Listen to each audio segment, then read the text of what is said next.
Welcome back to Garage Matters. Today we have two vehicles made in Japan. We'll go over the subtle differences between the Japanese domestic market and the US domestic market.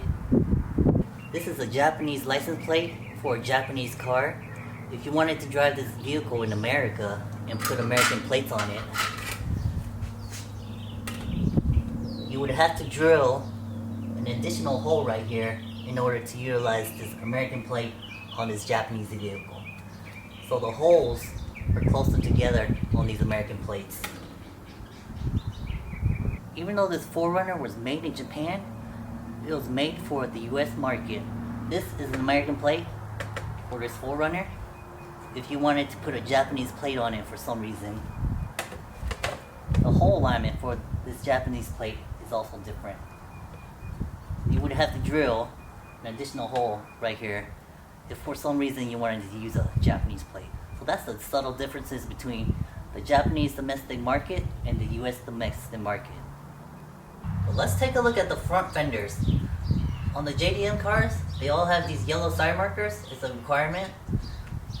On these American cars, they're not required to have this yellow side markers. But I often see Honda Civics and Acura Integras within the US market utilize these yellow side markers on the front fenders. I guess they're trying to capture the JDM scene. Back in the 4Runner, the main differences is the seating position. Here in America, everything is on the left side, but we drive on the right side of the road. In this Celica made for Japan, the seating position is on the right side, but you drive on the left side of the road. While you're cruising down the road in this car, you'll also have to be mindful that the speedometer is in kilometers per hour.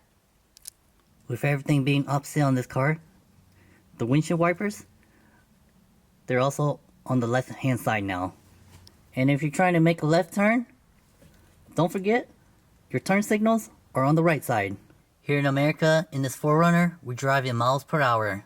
The turn signals on this 4Runner are on the left side, and the windshield wipers are on the right side. Here we have rear windows, front windows, door locks, and window locks. That's it.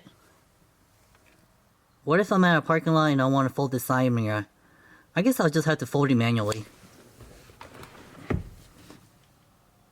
On this Japanese car, we have the front windows, window lock, door locks, mirror controls, left and right, and then this other button right here, which is to fold the side mirrors. So this car, even though it's a 1994, it has folding side mirrors. That's gonna do it this week for Garage Matters. The subtle differences between a 4Runner and a Celica. One made for the US market, one made for the Japanese domestic market. Even though they're both made in Japan, I consider them both JDM legends. Tune in next time on Garage Matters, and remember, hit that like and subscribe button.